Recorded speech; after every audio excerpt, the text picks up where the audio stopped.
Good morning, everyone. How are we doing today? Let's see. I've got an advert playing on my home video. Awesome. Keith Holmesley, Jody, good to see you again, mate. Kieran Ball, Scuba Pete, Chris Miwa. Who else we got in the chat? Skip this ad. Gary's Action Man channel, good to see you. George Aitken, Aaron Nicewonger, how you going? We got a fun live stream for you guys today. As you can see, there's lots of packaged action figures on the table, and there's a heap more down at my feet. Lots of cool stuff to show you. Force Ghost Jeremy, Keith Knight, Alan Dawson, Rich Hawkins, Punisher XS, Brian Dillingham, awesome. I'm having internet problems.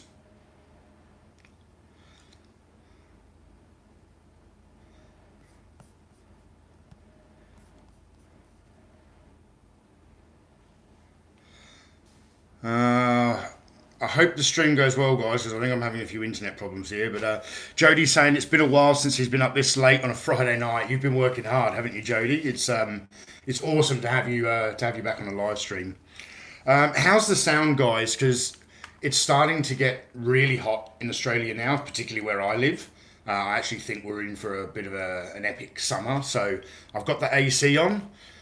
I don't know if you're picking up any background noise from the AC, but if it's an issue, let me know. I'll turn it off. But if I turn it off, you'll end up seeing me with sweat patches under my arms pretty quickly.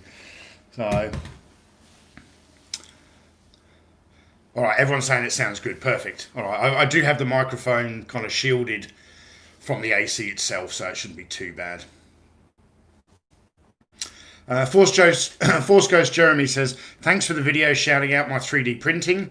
Yes, I know my name is confusing as my real name isn't Jeremy, but thanks all the same. Yeah, so Force Ghost Jeremy, that's Martin from This Is The Way 3D that I dropped the video a few days ago. So you're very welcome for the shout out, mate. I love what guys like yourself are doing for the collecting community by providing cost-effective ways for people to resurrect their childhood toys. It's awesome.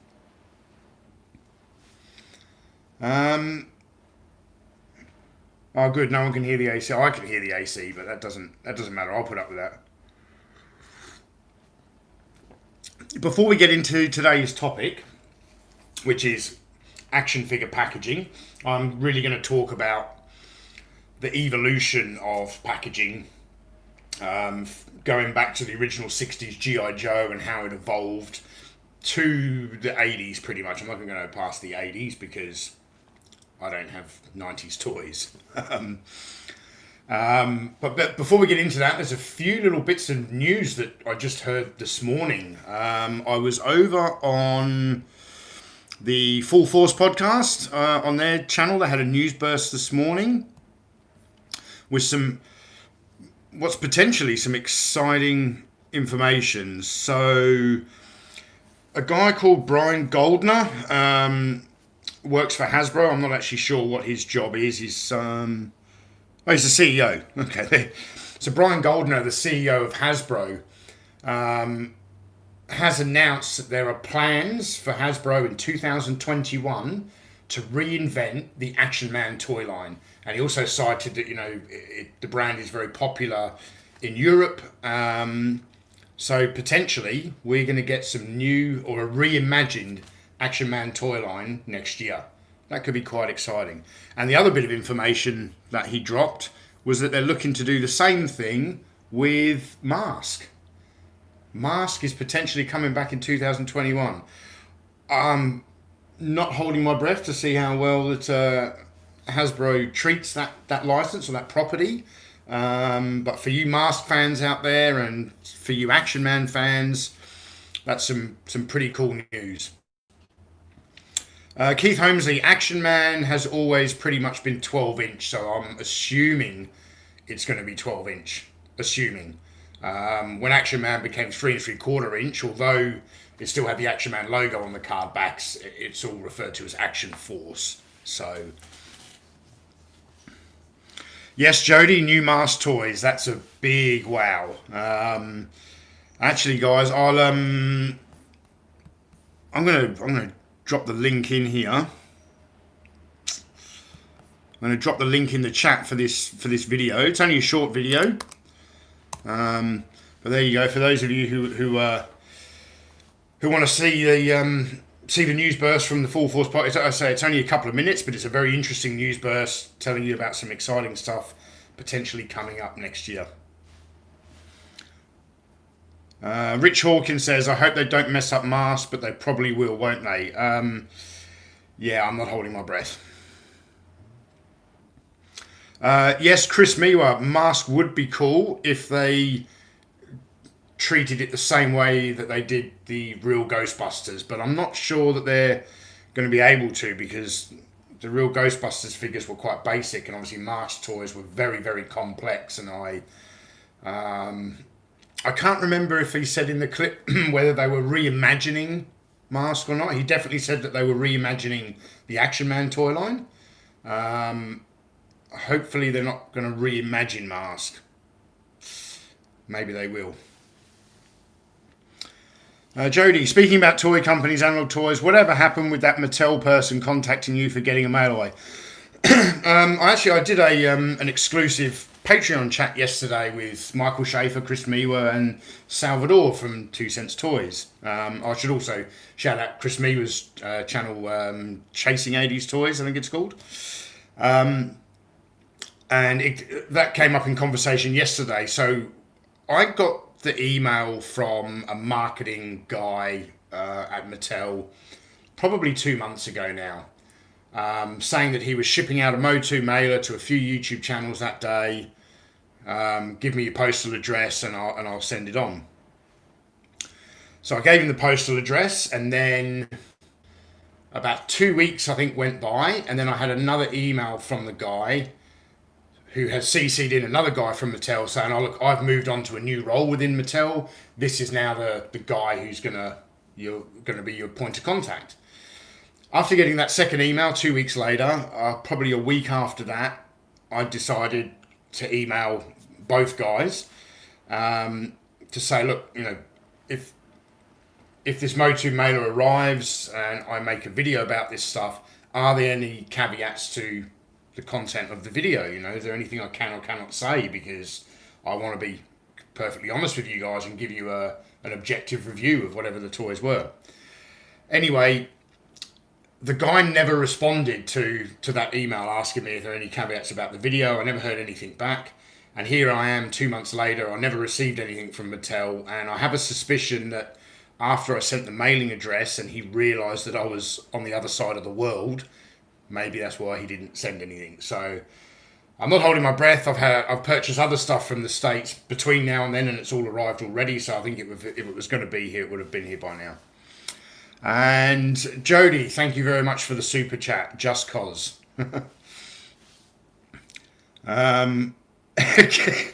King Eric, the greatest of all, says that the reimagined Action Man will be called Action People in this politically correct world. Yeah, that's right.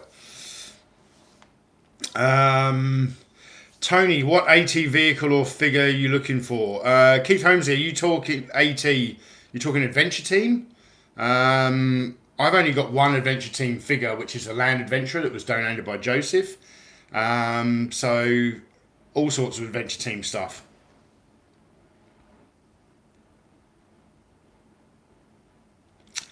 Alan Dawson, Tony, did you see the link I sent you about Dragon coming back to 1/6 scale? I haven't had a chance to look at the link, Alan. I was a little bit late getting up this morning, and I normally prepare the live stream the night before. I'd moved all the stuff down here, but I hadn't got it set up because me and Grace went out for dinner with friends last night. So I got up at 5 a.m. I had 1 hour to wake up, have a couple of cups of tea, and set everything up. So I'll be checking out that link after the live stream. Brian Dillingham, thank you very much for the super chat. He says to fund your Black Series habit, and a laugh there. Yeah, is that muhaha? That's an evil laugh, isn't it? Yeah, the Black Series habit is getting out of. And speaking of Black Series, that's the other bit of news I want to give you guys. Straight after this live stream, I've got a video going public on YouTube. I think I posted the thumbnail yesterday on Facebook. I've done a review of the 6-inch Black Series Hoth Rebel Soldier. That's been available on Patreon since yesterday, so that's going to go live on YouTube straight after this stream.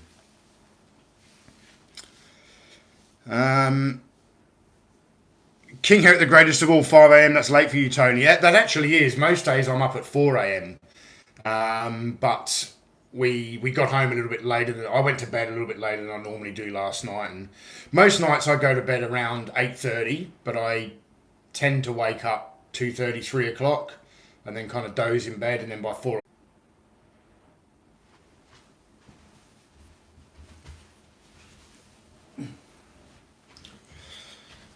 I'm back.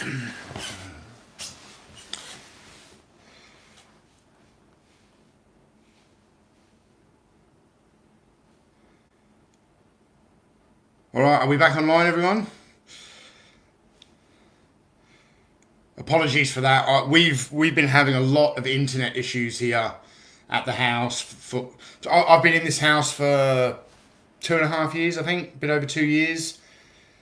Never had real internet issues before until about 2 weeks ago, and then it craps out on us. There's nothing else on in the house, no other internet going in the house. My son's in bed asleep, Grace is at work, and even on my laptop, all I've got is the live chat up. I've got my Facebook closed, my mail closed, so apologies, I'm going to have to get that sorted. Yeah, the Empire jammed my transmissions. No, if that happens again, your chat was still coming up on the screen. My screen went dead as well. If that happens again, I just have to run over to. I'm just streaming through my iPhone. I just have to run over and hit reconnect, and it reconnects. So, and we're not even that far from the Wi-Fi modem either. So, I can't plug a cable into my iPhone, obviously. So,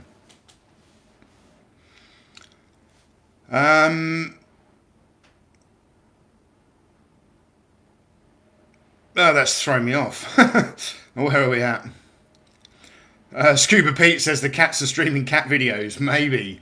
Normally George, who's the, he thought he was the man of the house until we got little lady Harriet, and she's kind of become the most dominant one. She's not scared of him. George is the only outdoor cat. He doesn't go out at night time. He comes in for his feed around 4:30, and he stays in the house. But we let him out during the day, and he comes in and out a few times if we're home to let him in and out. And normally when I do the live streams, he goes out. But he went out early this morning, and he came back in when Grace went to work. So there's all three of them in the house. So I wouldn't be surprised if I hear them start fighting soon. So.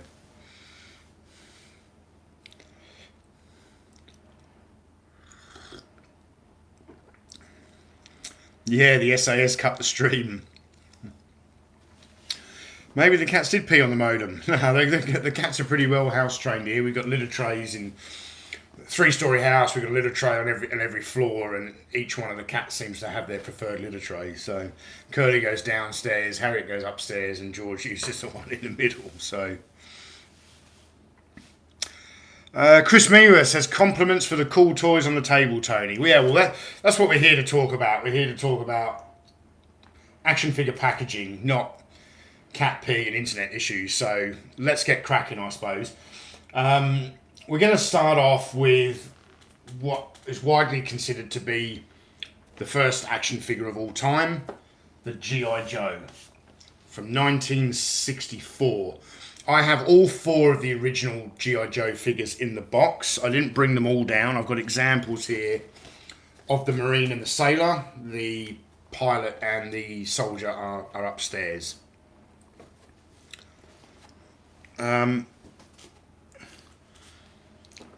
I really like the artwork on these boxes, the colours used, and what should be noted with original G.I. Joe action figures is they used what I believe the company calls a shoebox style, where the box is in 2 halves, so when you open it up,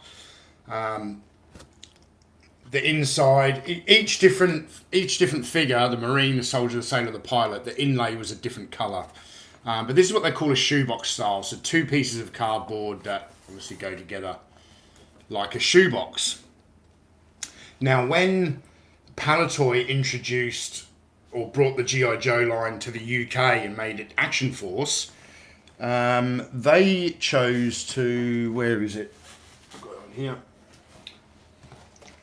So they have a similar styled box, but rather than the shoebox style, it has an opening top flap. Now, the benefit of this is obviously the use of less cardboard, but also the fact that they can print the artwork on the front and the back, so it doesn't matter which way around someone puts the box on a shelf, you can see the artwork. When you're collecting vintage toys, this can also be very helpful because sometimes these boxes are damaged and you'll find that one side looks a little bit better than the other, so you can always... Actually, there's a good example. So just by the... Is it the bottom of the... At the bottom of the eye there on the word Sailor, let's see there's a little bit of a... We've lost a bit of the colour, so I always display it that side around where it looks much neater.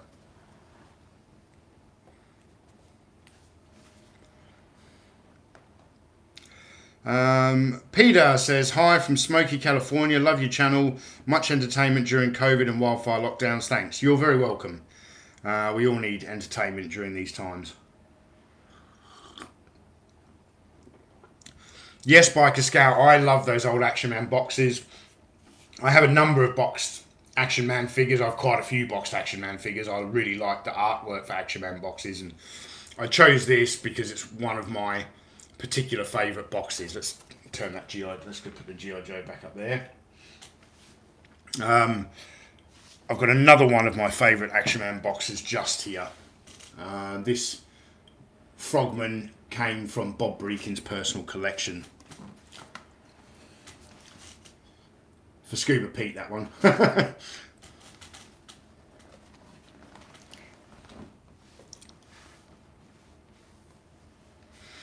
Yes, Kieran Ball, sticky tape on vintage cardboard packaging is the devil's work, but there are a variety of methods for removing sticky tape from boxes without ripping off the... often, over a long period of time, sticky tape often just dry rots and falls away. But if it leaves that adhesive residue behind, you can clean it with some eucalyptus oil or orange oil and what we call a cotton bud in England, or a Q-tip to you Americans. Another method is just hot steam from a kettle and turn the kettle on, get it boiling, have a bit of steam come out, put the steam, put the sticky tape in the box just over the steam with a pair of tweezers and gently peel it away.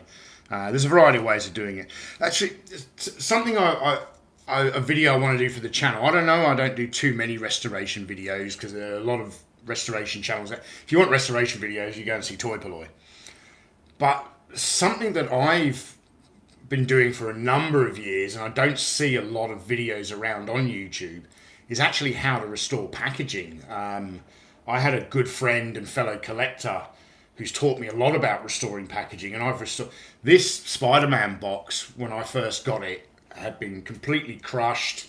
It looked terrible. I was able to open it out, iron it flat, reinforce some of the corners, put some new cellophane in the front, and now this Mego Spider-Man box looks awesome.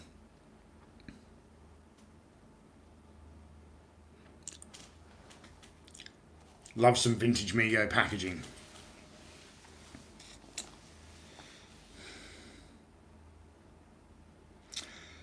King Eric, the greatest of all, isn't the picture on the Chewbacca card back from Star Wars from A New Hope? Yes, it is. This is the same picture that was used on the first release 12-back figure. They used the same picture during Empire Strikes Back. Then in Return of the Jedi, they had this picture on the card back for a while, and then they changed to a new photo of Chewbacca. They did that with a number of figures. Even the original Farm Boy Luke, the photo stayed the same into the Jedi line, and then halfway through the Jedi line, they changed the image.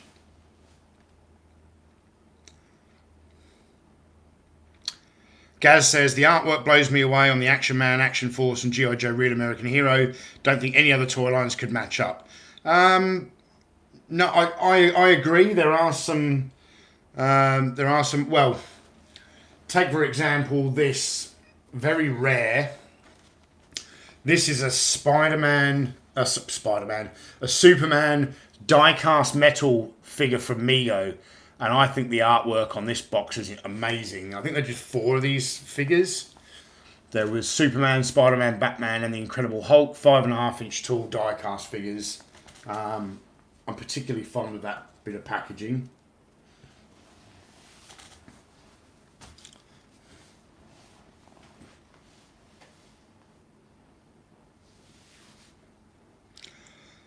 Ah, okay, Jody, that's good to know. There's some Mego packaging on its way to retroblasting. Very cool. Vintage Toy Rush. I've restored a few boxes. The larger shoebox packaging, especially on Micronauts, always lose their shape. Yeah.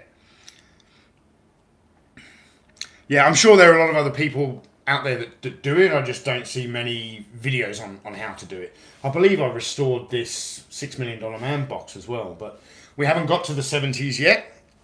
We're still in the 60s. So here's another 60s action figure example. This is the Mike Hazard Double Agent. Again, this was another shoebox style box. I believe the original Barbies, like from the late 50s and early 60s, were sold in this fashion, which is probably, if it became a market standard because of Barbie, they just changed the size of the box to accommodate a G.I. Joe and used the same kind of style. But this is how most action figures in the 60s were sold, certainly the larger sort of doll-sized action figures.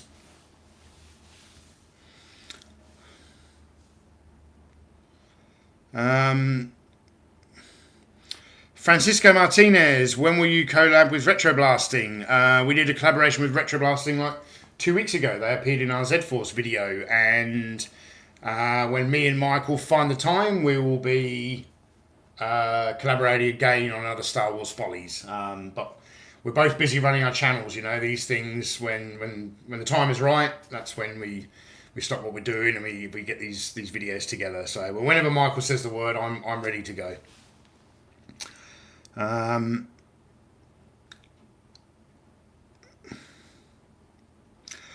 King Eric, Brickman Tooth did a video on the Bendy Mego heroes. Do you collect those? No, I'm not a huge fan of Bendums. I think like the only sort of bendy type action figure I've got is Evil Knievel. But one thing I should say is I'm really not a packaging expert, and I don't have a lot. I'm mainly a loose collector. I like to have a few examples of packaging from each line.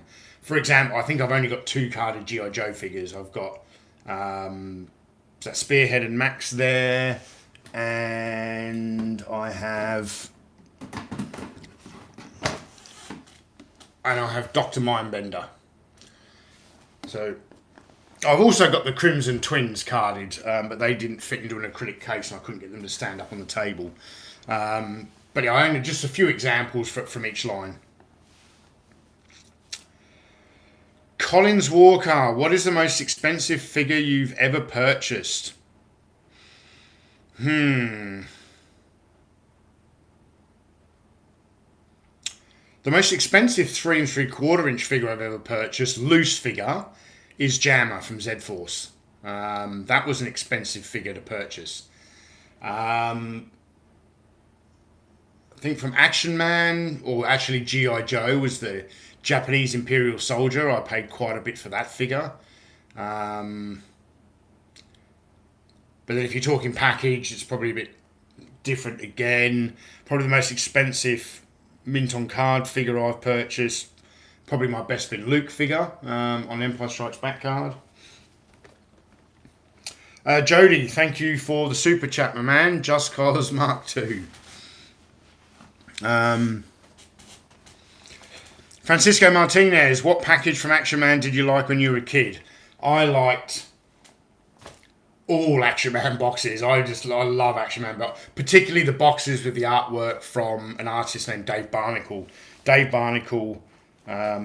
These boxes here were what they called the key figure boxes. They did a whole range of these during the Eagle Eye era. I don't have all of them. I have quite a lot of them.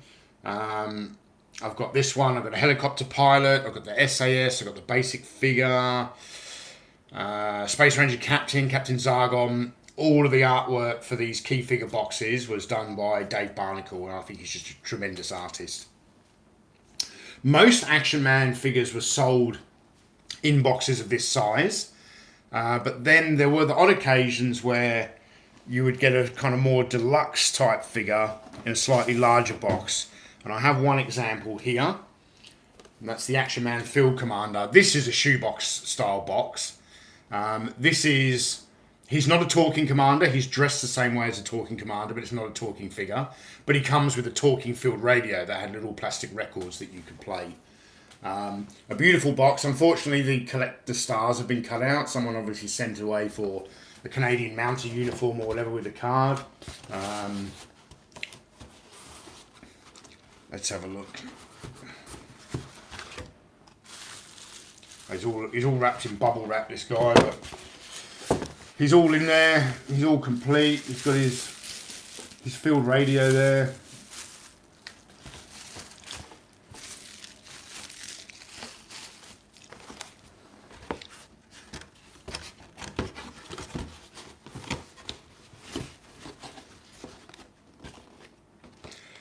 Chris Burns, what Action Man figure outfit, not Bullet Man or Caveman, do you really dislike? Well, I don't dislike Bullet Man. And the Intruder, although I don't dislike the figure, I just happen to have it here. I really like the artwork on the box. I don't know, there's just something about the box art for this, and I love that Palatoy logo as well. Check out that logo there. But you said I couldn't pick the Intruder, so what Action Man outfit do I really dislike? Wow, that's a tough one. That's a tough one. I'm gonna have to think about that. I don't know if there's one that I really dislike. There are some that I used to dislike. I can remember when I got serious in Action Man collecting, like in the late 90s, nobody wanted Space Ranger stuff. No one wanted it. It was, it was the cheapest thing to pick up. Collectors have got a newfound appreciation for Space Rangers now. Like, if you had asked me in the 90s, I'd be like, oh, the Space Ranger Patroller, that outfit's rubbish. But now I absolutely love that outfit. I think it was quite ahead of its time. We didn't appreciate it back then quite like we do today. Keith Holmesley, Tony, I just bought my wife a Louis Vuitton purse today for $1,500, so that means I'm getting a flag as soon as I find one. I like the way you justify things, Keith. And actually, it's Gracie's birthday tomorrow. So happy birthday to Gracie. We're going out to a fundraiser bingo night tonight. It's fun. It's a fundraising event for the LBGTQ community. I struggle to say that. So we're going to this fundraiser tonight with a group of friends at a local golf club, at the venues at the local golf club. So I actually gave Gracie a birthday present a day early because I bought her a nice gold necklace and I wanted her to be able to wear it tonight. So, yes, guys, I will pass on all of your happy birthday wishes to Grace when she gets home from work. Werewolf by Lunchtime saying, can you sing the Dogtanian theme song, please? I don't sing Werewolf by Lunchtime. I do not sing. Yeah,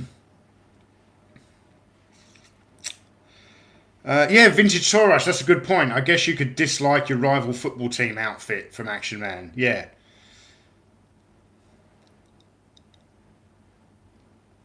Magnificent Kaboom says, Analog Toys does great work. Did Palatoy choose 3 3/4 inch Action Force card back colour scheme to stand out against Kenner Star Wars? I don't know. Possibly, yeah. Yeah. I'll show you an example. Because, of course, I've got an example of Action Force just here.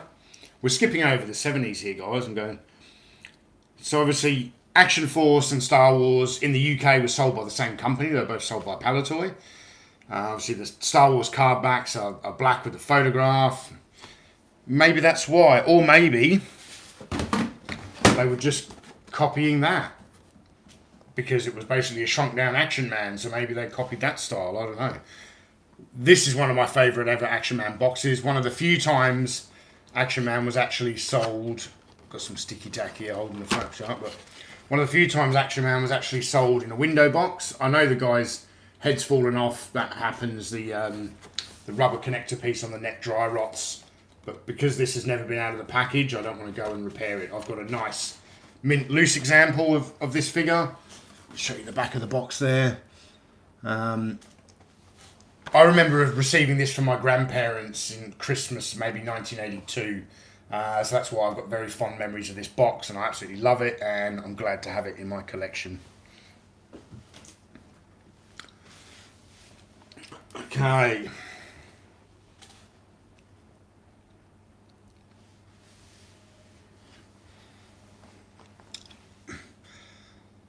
Jodie saying that I buy gold necklaces for Graces for her birthday when he gets away with buying toys for his girlfriend. Yeah.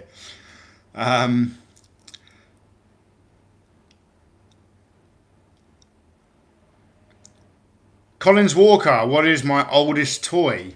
Probably these GI Joes from 1964. I've got some toy soldiers that date back to the 50s that technically. I don't know if I'm borrowing them from my dad or whether he's given them to me, but my dad has a massive toy soldier collection, and I have a few boxes of stuff here from him. So I would say I've got some 1950s figures, but when we're talking specifically action figures, 1964 GI Joe here.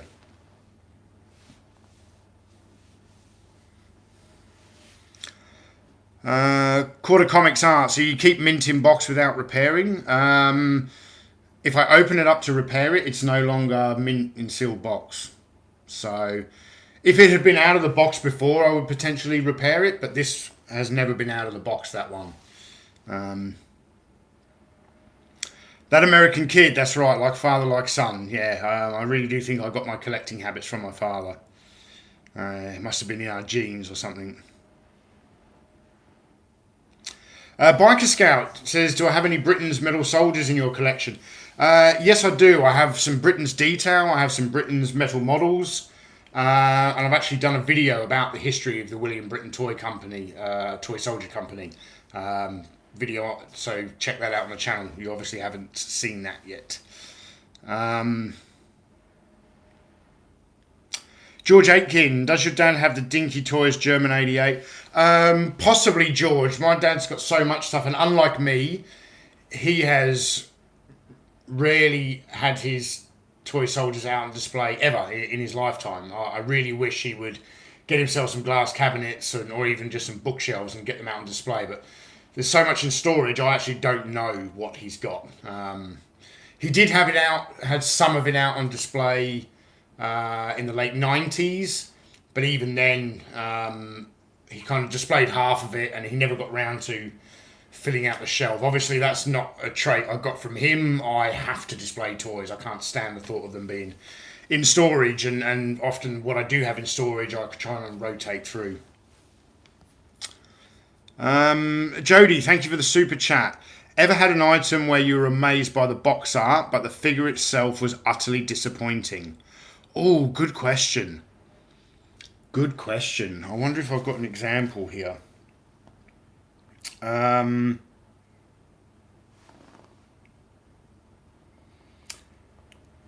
there's got to be something from Mego. Okay, here's a good example right here, Jody. The Remco Energized Spider-Man. I love this box design. The figure is pretty crap. I believe because at the time Mego, they had a license to sell articulated Spider-Man action figures.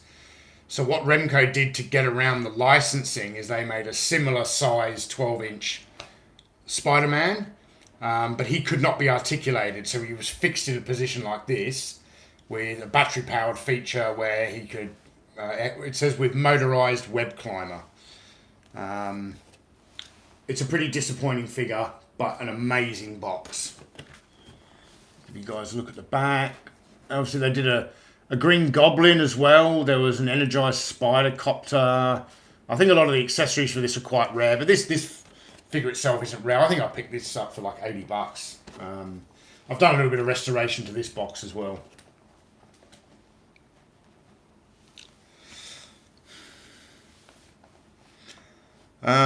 Sorry guys, I know I'm missing a lot of questions. I'm not trying to ignore anybody. I just can't keep up with the chat. If you've got a question that you really want answered and I've missed it, just keep throwing it into the chat there. Someone just asked me, do I have the large Kenner Alien? No. No, I don't have the large Kenner Alien, and it's not something I'm really interested in acquiring, to be honest.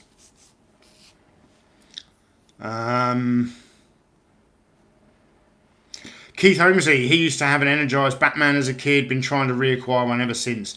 Yeah, Keith, are you trying to get it in the packaging or loose? Because I know the Spider-Mans are relatively common.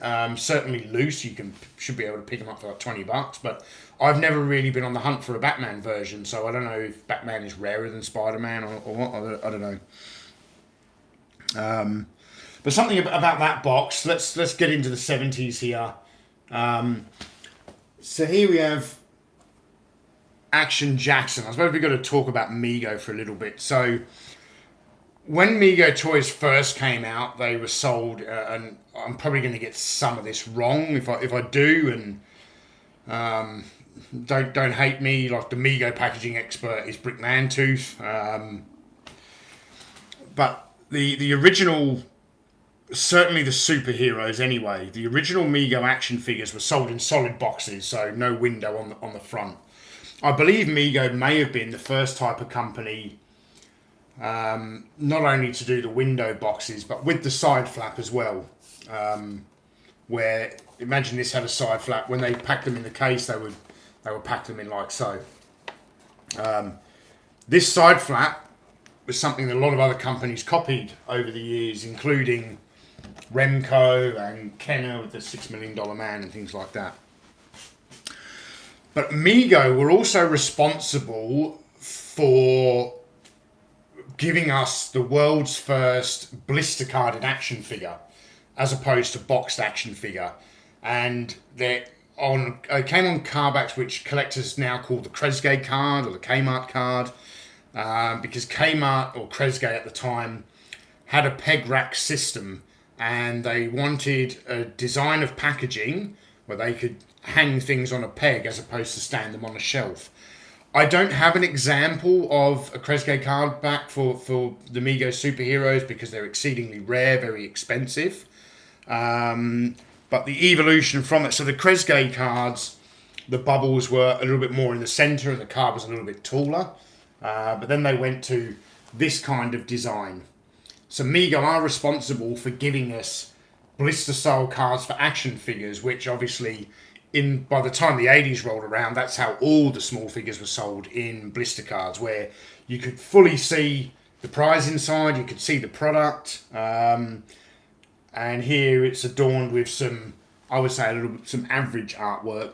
The interesting thing here, although we know Mego had the license for both Marvel and DC, they didn't often mix DC and Marvel characters on the same card back, that I'm aware of. So certainly you'll see on the back of here, these are all DC characters. There's no Marvel characters on there. And on the Spider-Man, yeah, it's on the Spider-Man. On the side there, we've got Captain America and Spider-Man. We don't have Superman. I'm sure there are examples where they did do that, but I think as a general rule that wasn't the case.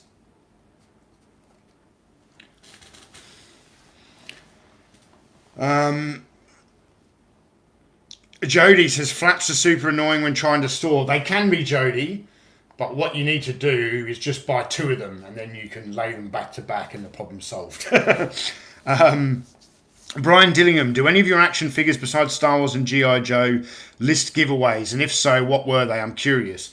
Yeah, well, Action Man used to have a star scheme where you could mail or you could send away, which is why a lot of Action Man packaging these days has things like this cut out where the stars were removed. The Action Man star scheme was very popular during the 60s and 70s. You could send away for a Bull Mastiff guard dog. You could get a Canadian Mountie uniform. You could get a sentry box, depending on how many stars you acquired, all the way up to 21 stars for a free undressed Action Man. So, Action Force did it as well. Where'd that guy go? You can see on the back of this card here, there's a mail away offer. You just had to collect 5 medals and you could get the free Commander action figure for Action Force.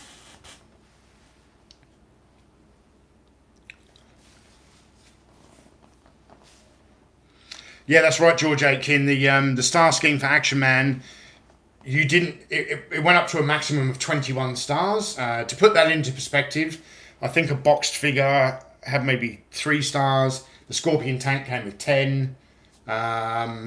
Most of the outfits 2 stars or 3 stars.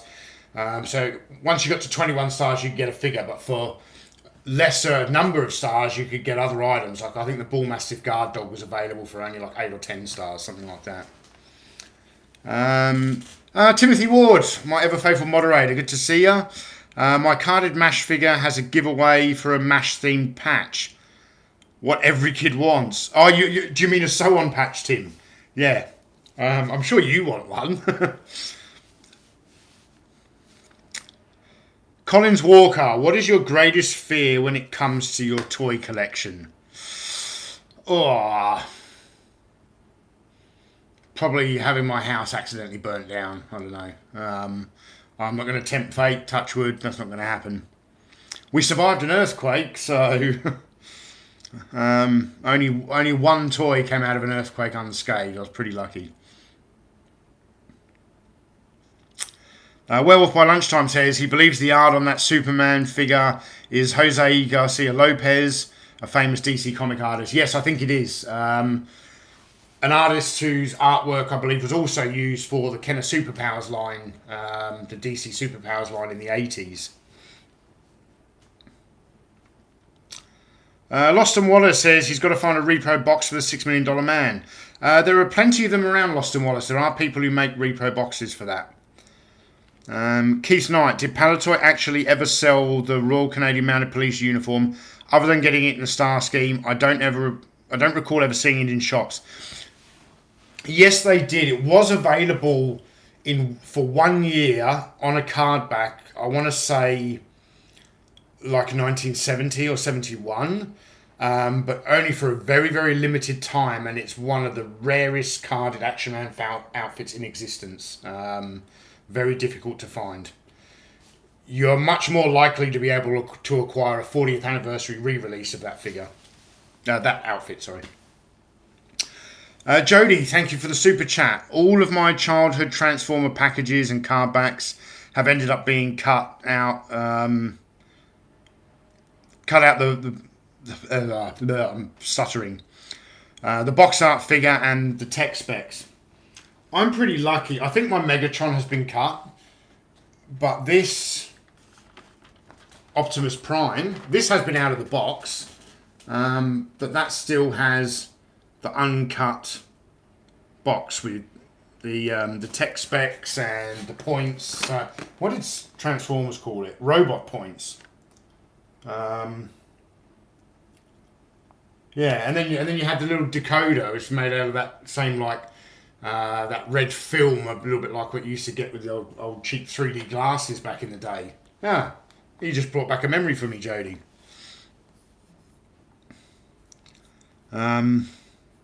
Jody, you just wanted me to get the Transformer up in front of the camera, didn't you? I know what you're doing. George Aitken, I bought so much Action Force International Heroes stuff, I had enough stars to get 10 hooded Cobra Commander figures in the 80s. Now, I remember mailing away for the Hooded Cobra Commander, and I received him, but I don't remember much else mail away. I think I got I can't remember the name of it, the windsurfer that collapsed down and went into a backpack. I know I got that in a mail away scheme, and I'm sure there were some other things. Yes, Jody, you got busted. Lost and Wallace, I'm currently doing packaging art for Phantom, Flash Gordon, Ming the Merciless, and many more King Features heroes for Boss Fight Studios. Are you familiar with them? Lawson, I am very familiar with Boss Fight Studios. I really like the look of the action figures from the Flash Gordon movie and the Zorro figures. That might be another modern toy line that I potentially will collect, because I don't really have any. I don't have any Flash Gordon action figures. I know there were. If there were vintage examples of action figures, that's what I like to collect. And the Mego Flash Gordon figures, I think, are incredible, and I would like to collect them. But they came out before the movie, and they were based on the Alex Raymond art. I grew up, so they were based on the Alex Raymond art from the comics. I grew up with the cheesy 1980s Flash Gordon movie directed by Mike Hodges. I want action figures from that movie, which we've never really gotten before. There has been some in the last couple of years, but I like what Boss Fight is doing. Lostons, you're currently doing the artwork. Is it the artwork you're doing? Yeah, for the Zorro and Tornado box set. I can't wait to see that, Loston. That figure set looks incredible. I would really like to review some of those Boss Fight Studios products on the channel. So, might have to go and look at pre-ordering some of the stuff.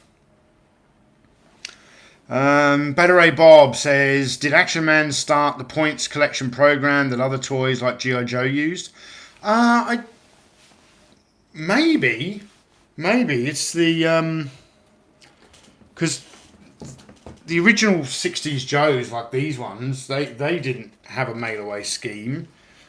I don't know if anyone else did it before. So, but also in the 70s, so talking about like window boxes with side flaps, we have to talk about this toy, which was an insanely popular toy on its release. The 13-inch tall Colonel Steve Austin $6 Million Man action figure.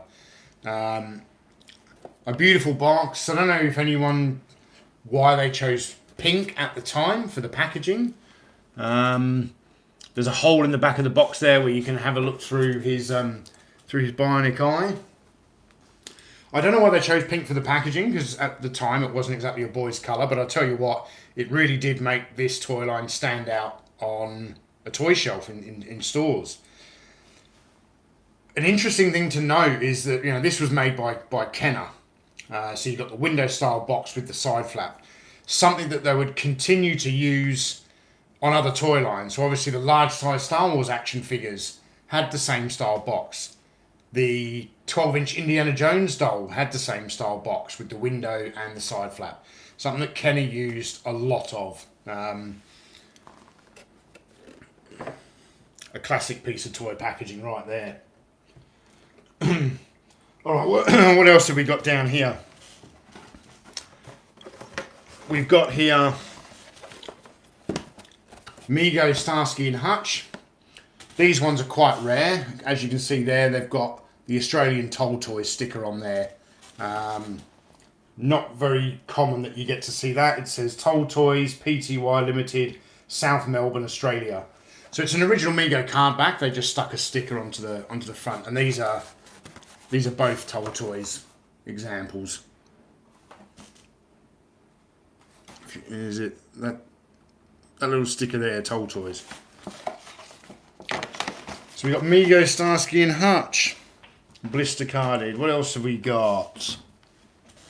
Evel Knievel. I love me some Evel Knievel packaging. And what have we got here? The Arctic Explorer set, which is weird because I don't think Evel Knievel ever went to the Arctic. And on the back, just some sort of comic art. showing off some of the other products in the line. Yes, George Aitken, Green Wolf Gears figures are doing Warhammer 40,000 figures now. Yeah, for those of you who remember, I did a video last year about a very realistic 1/6 scale modern British soldier from the conflict in Afghanistan, from a company called Green Wolf Gear. And yeah, they are now making 1/6 scale Warhammer 40,000 figures that look amazing. So if you're interested in Warhammer 40,000, definitely go and check out Green Wolf Gear.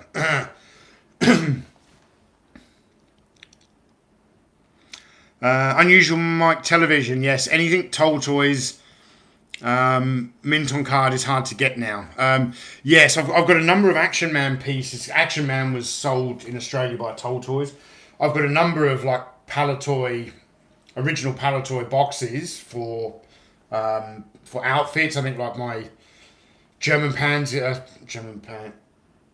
the German Panzer Captain and a couple of others. On the back side of them have Toll Toy stickers on them, and yes, they are very difficult to get today. Yes, the Bionic Woman had the same packaging. I've got to show you this. This is my favourite piece of Mego toy packaging. And my favourite Mego figure as well. The Incredible Hulk. And this is one of the best condition large size boxes I have in my collection.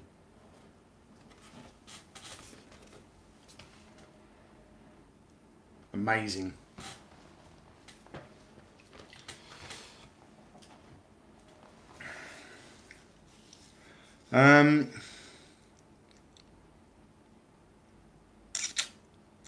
Keith Samuels, which toy line that has come out since you were an adult do you wish you were about when you were a kid? None. I was happy with what was around when I was a kid. It was the best time to be a kid. The 70s, the 80s, that was the golden age of action figures. There's nothing that's come out since that I wished I had when I was a kid. As much as I like Star Wars Black Series, I don't think... I possibly would have liked that when I was a kid, but, my parents wouldn't have been able to afford to buy me the Rebel Snowspeeder. I wouldn't have had a Millennium Falcon, I didn't have an AT-AT, but even... there never would have even been the possibility of having an AT-AT. And that's, as Keith Holmesley said on the Patreon yesterday, imagine a Black Series scale AT-AT, it would be the size of a camel. So...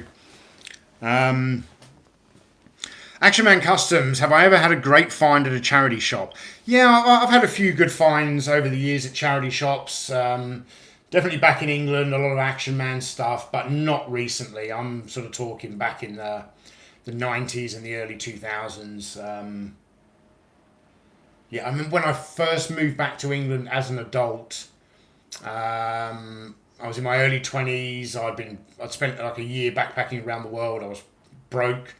And I was in the city of Bath, and I came across a charity shop that had a massive box of vintage Action Man stuff. There was a Jeep in there, some figures, a Battle of Britain outfit. But being a broke backpacker, I had no money to buy it, nowhere to store it, and I had to leave that fantastic opportunity behind. So.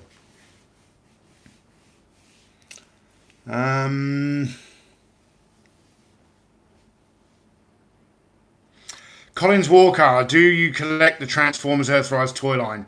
Collins, as a general rule, I don't really collect Transformers. I've got Optimus Prime and Megatron because they're toys that I had when I was a kid and they're very iconic. I've also got a miniature Dinobot Slag that Jodie donated. But beyond that, I don't really collect Transformers. I think I've only ever made one Transformers video on this channel. Unlikely I'll be making more because I don't have more Transformers. So, although Transformers will appear in some other videos, but I won't make videos solely about Transformers. Phil Chadwick is jealous of that box Optimus Prime. I had it as a kid. Yeah, I was very, very pleased with this acquisition. As Jodie said, like this is not mint sealed. I'm able to take out this. The toy's in great condition. It's complete. I've shown it in other videos. So I'm able to take this out and use the loose toy as well, which is one of the good things about Transformers packaging. But yeah, the benefit is nothing has been cut off this. I'm sure my Megatron has had all of the tech specs and stuff off. The back of the box has been cut off. All right, what else do we have to show you guys? So obviously in the late 70s, we then get into Star Wars. Now, I don't have any carded Star Wars that are on original, like 12 backs. They're just far too rare. I've got some 12 back figures like this Han Solo here, but it's on an Empire Strikes Back card back. I believe that maybe Star Wars was the first toy line to use movie photography on the packaging. I may be wrong, but I'm even thinking like, so the Mego Star Trek action figures in the 70s didn't have photography from the TV show that had artwork on the card backs. So maybe this was the first time. An interesting thing with Star Wars is that the boxes for the vehicles had photography of the actual toy to show you the product. Well, with the carded figures, they didn't need to do that because it's in a blister card. You can see the product in the blister. So they chose photography from the movies, which I think was a very, very wise choice because, you know, we were fascinated by the movies and, you know, they couldn't get the sculpting likenesses that accurate back in the day. If this blister card, when it was first sold, just had Star Wars on the top and the figure in the package, a kid walking into a toy shop might not immediately know that that's Han Solo. Like, we all know it is now because it was sold with a photograph of Harrison Ford on there. So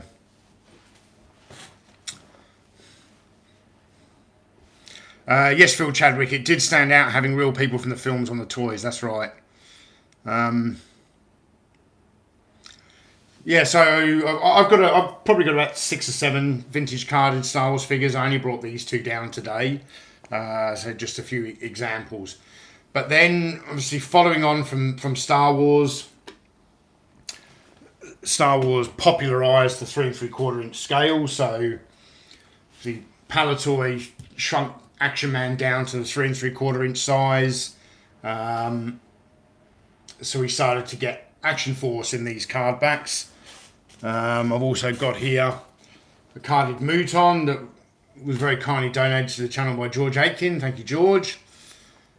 But another toy line that reinvented itself in this scale. So Action Man was still around when Star Wars came out and popularised the new scale. So when these came out in 1982, you could actually walk into a toy store and you could still buy this figure and you could buy this figure. Both options were available. G.I. Joe, the 12-inch G.I. Joe, had died off around 76, 77, I believe. They very, very, very successfully reinvented themselves in a 3 3/4 inch scale in 1982. And I think one of the best aspects of G.I. Joe action figures, aside from their brilliant articulation and all that, is the card backs. The artwork is fantastic. It's very dynamic, and there's a lot going on these cards. So for this one here, for example, with Dr. Mindbender, you've also got the Cobra logo there. But it was the back of the card backs that really got us excited. The introduction of file cards that gave you a bio of the character's history. Unfortunately, it meant that a lot of us cut the file cards off and ruined all the artwork on the front. But we also had to cut out our flag points so we could send away for mail away figures and various other items. But G.I. Joe packaging, I think G.I. Joe, a Real American Hero packaging, is some of the best toy packaging that has ever existed.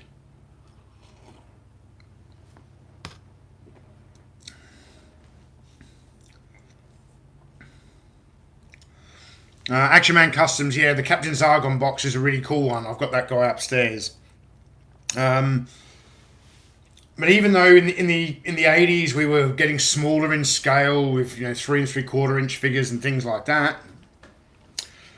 some figures were still big, and we had things like the Mr. T. The A-Team was a very weird, funky line in the 80s. You had 3 3/4 inch figures, you had 6 inch figures, and then this guy, although he's sold by Galoob as well, this is not B.A. Baracus. This is just Mr. T, the character.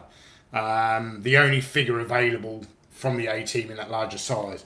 But even though it's sold as Mr. T and not B.A. Baracus, there's still a picture on the back of the A-Team because, this guy became a pop culture icon in the 80s.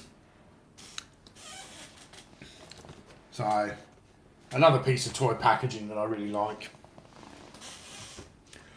This particular box here was in a terrible state of repair when I acquired this. We have the Bandai Inspector Gadget. This box was in really, really poor condition when I got this, and it had that thick silver duct tape taped all over it, but it was going so cheap on eBay, and I wanted the figure. I was like, if I get the figure and just throw the box away. But I must have spent 12 hours painstakingly removing all of this duct tape with steam and orange oil and Q-tips and things, and was able to restore it to a reasonably good condition. Like, if I could show you the before photo, it would just blow your mind. This box looked awful. But another classic piece of 80s toy packaging there.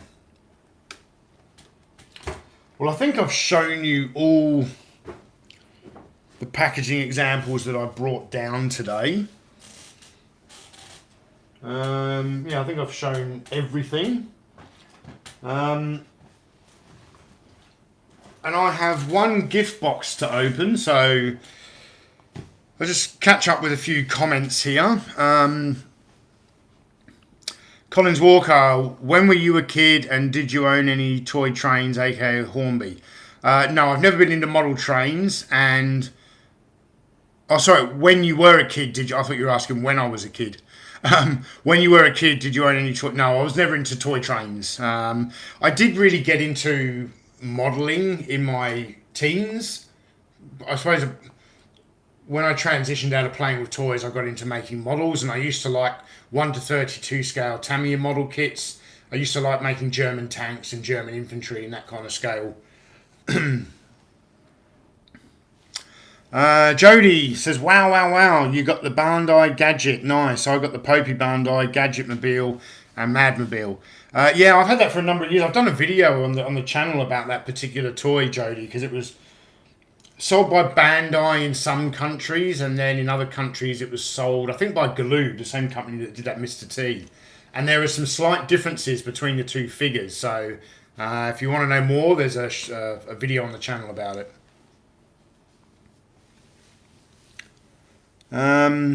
Chris Miwa, didn't know about those.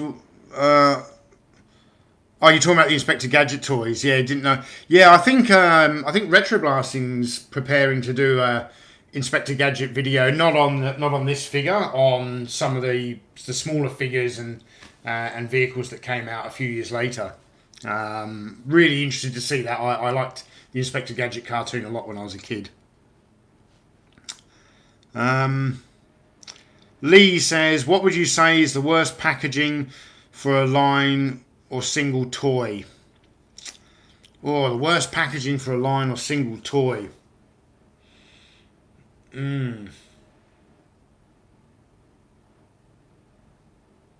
That's hard for me to say. There's definitely been some examples of bad artwork. No, nothing springs to mind, I'll be honest. Yeah, let me think about that. I don't know, bad packaging. Don't know.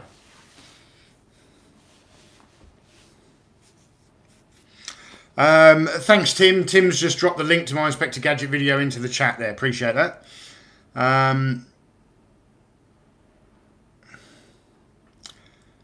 The comedic collector says favorite toy line overall. For me, it's always going to be Action Man. I'm British. I grew up in England. To me, it's the most iconic British toy line ever. Star Wars is an American toy line. G.I. Joe's American.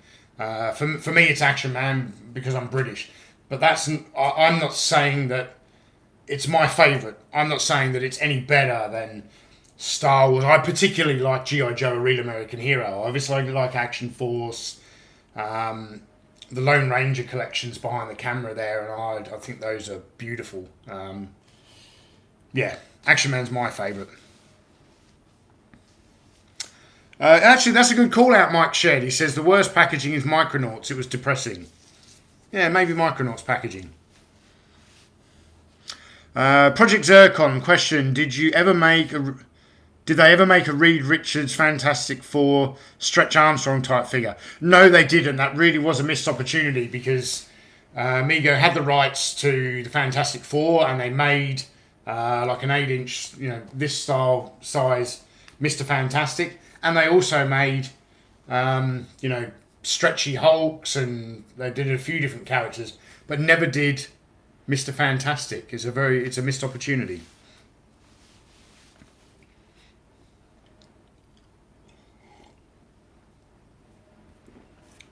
Jeff Morris, I love the G.I. Joe packing. However, it is also the worst because you needed to cut it up to get the card and points. Yeah, that's right. I think when toy companies were making this stuff back in the day, they never expected this stuff to become collectible. And speaking to Bob Breakin, he never, ever, ever envisioned that Action Man would become this huge collector thing all these years later, and that he would become somewhat of a celebrity for his design work on that toy line. So, Collins Walker, do you own any toys made by Popey? And if you don't know what they are, they make go like. Oh no, I'm very aware of who Popey are. I do not own any toys from Popey. No. Voltron, that was something that just was not on my radar when I was a kid. I don't know how I missed it. I was not aware of the toys until many, many years later, or the cartoon. I watched a lot of Battle of the Planets when I was a kid, and there weren't toys around for that. So, Vintage Toy Rush. I recently noticed the Galoob 6-inch 18 figures have a large A embossed on the blister. Not sure if I've seen embossed blisters anywhere else. No, you're absolutely correct. Yes, they do. I did used to have. Who did I have? I had Murdoch, maybe Mr. I had 2 of the 4 main characters carded, which I sold last year before, raising funds for something. And yeah, they do have a large A embossed on the blister, but I don't know of any other toy line that did that, which is weird because Galoob, the toys was kind of quite cheaply made. I don't know why they would go to that extra effort of embossing an A. They should have used the money required for that embossing to put a bit more effort into the actual action figures itself. So I'll start moving some of this stuff out of the way so we can get to the gift box I've got down here. Was Battle of the Planets the show with the flying World War II battleship in space? Bobby Kine, I don't remember. I remember like key sequences from the show, but I haven't watched it since I was a kid. Yes, Landon, the Star Wars toy boxes are great. I specifically wanted to focus today just on action figure packaging and not the vehicles, because potentially I think that's a whole nother live stream in itself, which, I mean, if you guys enjoy this live stream, which, there's 151 people watching and 110 likes, maybe in the next 2 weeks when we do another live stream, or maybe even next weekend, I don't know when the next live stream will be. I didn't do one last weekend because I had my mum visiting. We've had a lot of visitors this year. I had my dad and some other friends, and then my mum. It's been messing up some of the schedule. But yeah, potentially, if you guys enjoy this stream, maybe the next one we'll do action figure vehicle packaging. I think that'd be pretty cool. I need a lot of space because obviously some of the boxes for like Action Man vehicles. You know, wait till I get the Scorpion tank down here and things like that. Actually, that American kid, I caught one of your questions before. Apologies, I didn't answer it.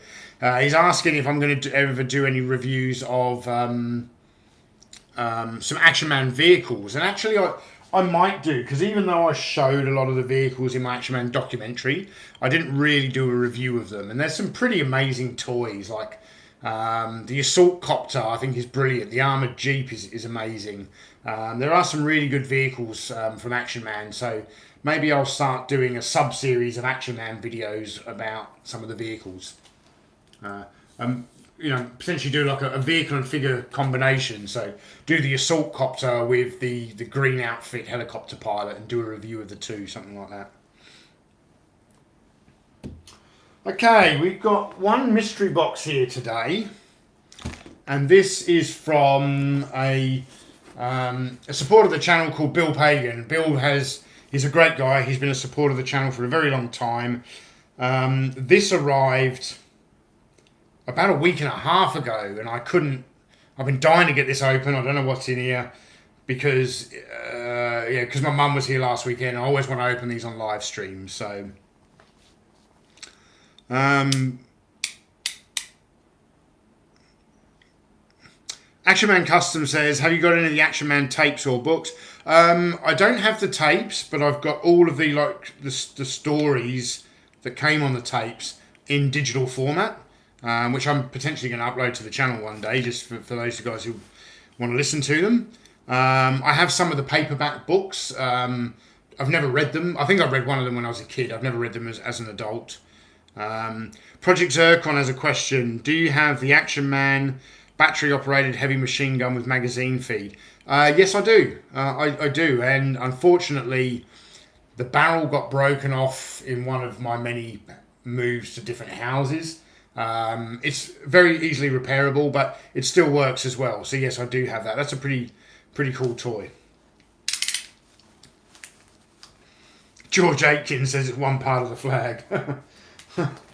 That would be nice, wouldn't it, George?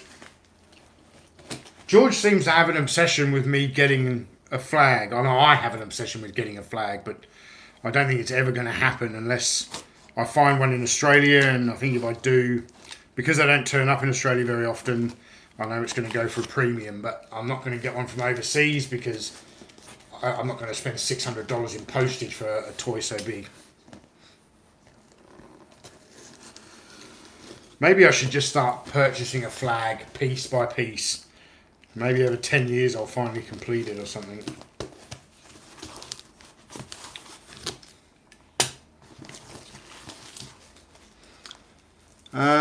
Keith Knight says he remembers one of the Action Man story leaflets was Operation Texas. I actually played out that with my AM figures. Yeah, Operation Texas I think came with the Commando figure. So... okay, thank you, Bill. I'm not going to read this out because he's saying what's in the box. Interesting, very interesting.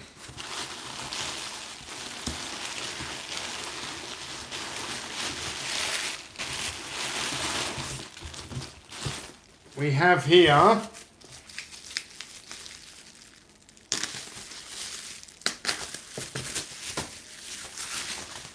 very interesting. Thank you, Bill. We have the G.I. Joe Classifieds Snake Eyes, the retail release version.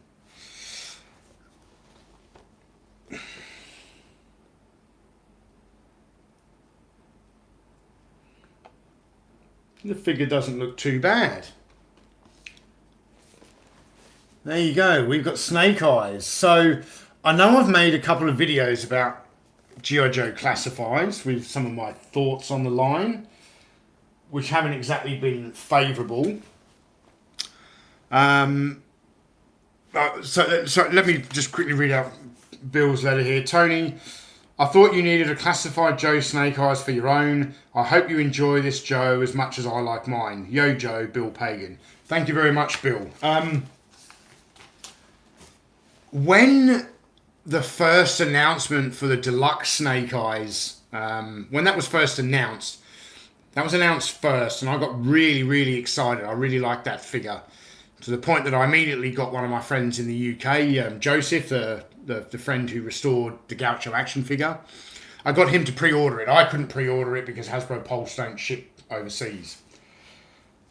So I got him to pre-order it. And then they announced the rest of the line. And Duke and Roadblock and Scarlet, I did not like them whatsoever. But because I'd already asked Joseph to pre-order this, the original Deluxe Snake Eyes, I was already committed to it.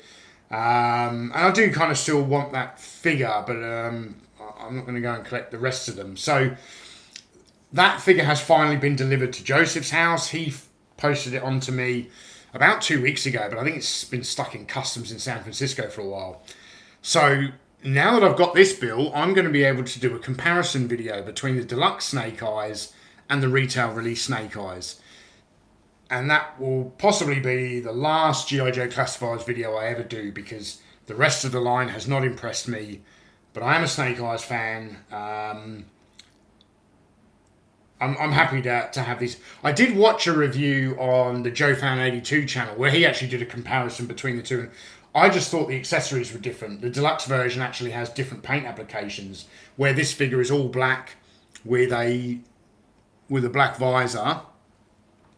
The deluxe version is like a black torso, but with like a very dark metallic brown trousers and a silver visor, and actually looks really good. If you take the head with the silver visor off that figure and put it on this all black figure, it looks really, really cool. So I guess I'm going to be doing a review of at least a couple of the G.I. Joe Classified series in the future. So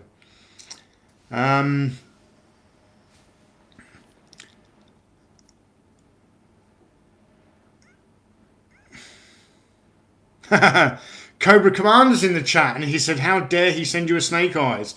Should have sent you one of my figures. What a fool. Yeah, well, there's 3 different Cobra Commanders out there now, so Tony, you could get Michael French to fly over with the flag. He does that sort of thing.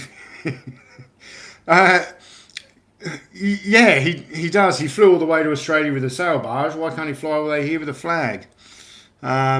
He's always welcome at my house.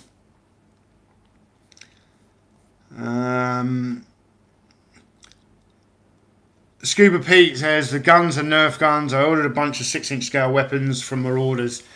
Yeah, Scuba, I almost think to see the gun there that Roblox got. That looks like my wife's hair straighteners. With blue lights on them. Venkman, thank you very much for the very generous super chat. Because of my age, I didn't start collecting Star Wars toys until 1995. Years later, I got a copy of the book, The Star Wars Action Figure Archive. I have that book as well. I absolutely fell in love with the vintage Kenner toys and packaging. Yeah, the packaging back then was amazing for a lot of different lines. Star Wars packaging was incredible, so was G.I. Joe's. As I said, I love the... I've got so many toys here. I love the artwork of Action Man boxes, just amazing.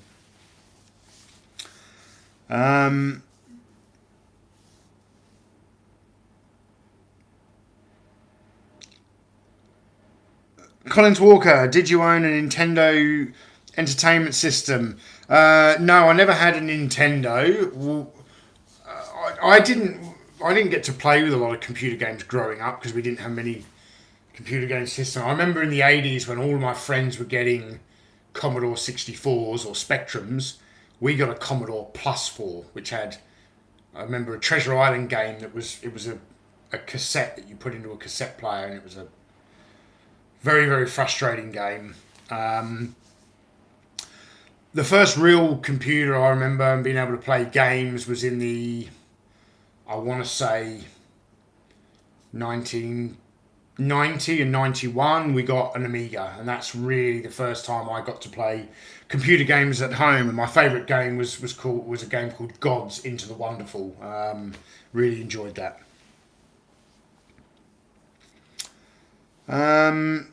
Michael Schaefer, Tony, who came up with the font and colour scheme for Action Man packaging?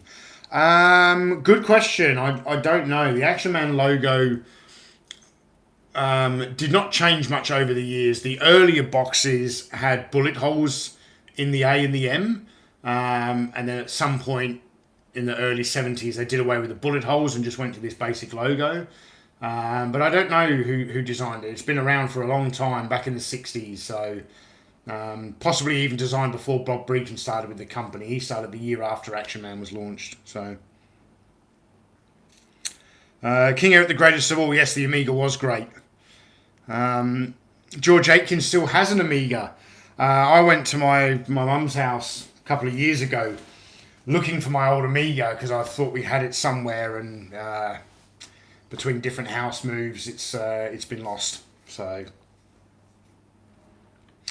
King Eric the Greatest of All. Tony, did you play Dungeons and Dragons as a kid? No, I didn't play Dungeons and Dragons, but I did get into Warhammer Fantasy a bit in the late 80s. I was really into Hero Quest in the 90s because I was interested in fantasy type stuff. And I also remember a series of adventure books, like Choose Your Own Adventure books by Steve Livingston, I want to say. And there was another guy, Jackson. Who remembers the two authors who did all those Choose Your Own Adventure books? I think the first one I ever got was City of Thieves, and I became a big collector of those books. I remember trying to get like all of the first 50, and I got maybe 47 of the first 50. And Steve Jackson, yeah, that's one. And who was the other guy? Steve Jackson, Ian Livingstone, yeah. Those books were amazing. I loved the artwork on the covers. Really enjoyed those. Yeah, City of Thieves was the first one I really remember. I remember reading that and doing that adventure so many times. So, Project Zircon asking, have I considered 3D printing for your collection plans? No, I'm not going to buy a 3D printer and get into 3D printing. There are plenty of other people around doing that kind of thing, and I do as much as possible like to acquire the original vintage stuff. If there's a 3D replacement available, great. But I spend my time and energy making videos. I just wouldn't have the time to take on another hobby like trying to get a 3D printer and start 3D printing stuff. So, I don't have the time, but that's almost another hobby in itself, and I don't have the time to do that. So, Keith Samuels, what would you say is the best action figure company about today? I would, after watching that Retro Blasting video where Michael purchased a number of figures from a company called Marauder. He bought some World War II American soldiers and customized them piece by piece to recreate the team from the black and white TV series Combat. I was really impressed. Although I'm not collecting them myself, I was very impressed with what Marauder's offering. I also think Boss Fight Studios is doing some really good stuff. Venkman says, I know a good friend who has a 3D printer. He's the same guy who 3D printed my full-scale Proton pack. Oh, that's cool.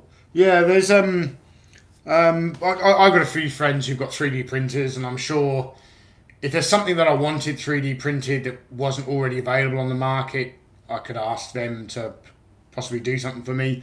I'm definitely not against it. I really encourage it. But yeah, just to put things in perspective, guys, I spend a lot of time making the videos for this channel. So yeah, I think if I took up another hobby like 3D printing, Grace would possibly divorce me.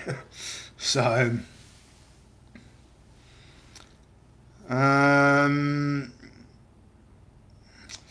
Michael Herring says, Tony, do you have all the G.I. Joe vehicles and playsets? No. My G.I. Joe collection is actually very, very limited. Certainly Real American Hero. I had way more of the stuff. Okay, I was buying Action Force International Heroes, but it was the same. I had way more stuff when I was a kid than what I have now. It's a collection that I'm consistently adding new pieces to. I would really like to get a Cobra Moray Hydrofall because I had that in my collection. Scuba Pete picked one up recently and he's doing a bit of a restoration. He's sharing some photos on the Patreon, which is really cool. Checkpoint Alpha I really want to get. It's a very small playset, but I had that when I was a kid and I loved it. I also had the Cobra Bunker and I really enjoyed those little mini playsets as well. The Cobra Surveillance Port, I had that. Yeah. And I would love to get a killer whale. It was a toy that I didn't have as a kid, but I pined for. And I think it's an amazing toy. It's like the Millennium Falcon of G.I. Joe. And I'd love to get one of those and do a review on it one day. Venkman says, Lio Convoy just roasted Super 7 over their Thundercats figures. It was glorious. That's awesome, man. And on that note, we've been going close to an hour and a half. Apologies for the internet issues earlier, but it was a minor glitch. It doesn't look like it happened again. So, on that note, Venkman, you have now... my brain sometimes doesn't work in the morning. By you telling me about Lio Convoy roasting Super 7... I'm going to end the live stream, make a cup of tea, and sit down and watch that with my cup of tea. That's going to be excellent morning viewing. Thomas, I love it when he gives someone or some company a roasting. It's hilarious. So I'm looking forward to watching that, and I'm going to go and do it right now. Hang on. Brian Dillingham, complete whale on offer up for $250 right now. What's offer up, Brian? Is that something I'm not aware of? Anyway, thank you all for being here. Thank you for joining me. I've really enjoyed this stream. I do like toy packaging, and yeah, if you're interested for the Patreons, flick me a message on Patreon, or you can message me on Facebook or whatever, or even write comments under this stream when it's done, and let me know if next live stream you want me to talk about vehicle packaging or playset packaging or whatever. Yeah, and just so you guys know, as soon as the live streams are over, I convert them to unlisted. It's some advice that Michael got and shared the advice with me, because there are some subscribers who don't like live streams, they don't like the format, and when it keeps coming up in their feed, it kind of annoys them. So once the live stream's over, it goes unlisted, but you can still access and view it. What you need to do is go to the Analog Toys YouTube channel page, go to playlists, and then look for the live stream playlist, and all of our live streams are in there. They're all unlisted, but you can all access them via the playlist. So awesome. George Aitken, last comment. Michael, if Tony had the flag, Gracie would use it as an ironing board. You're probably right. Maybe I would. I use an ironing board when I'm doing, or I iron toy packaging when I'm restoring it, but there you go. Alright guys, have a fantastic weekend, and I'll see you guys in the review of the Black Series Rebel Soldier, which I'm going to make public in about 10 minutes, so enjoy that. Alright, see you later. I'm going to get up and turn the stream off now without knocking over all this toy packaging. Alright, see you guys.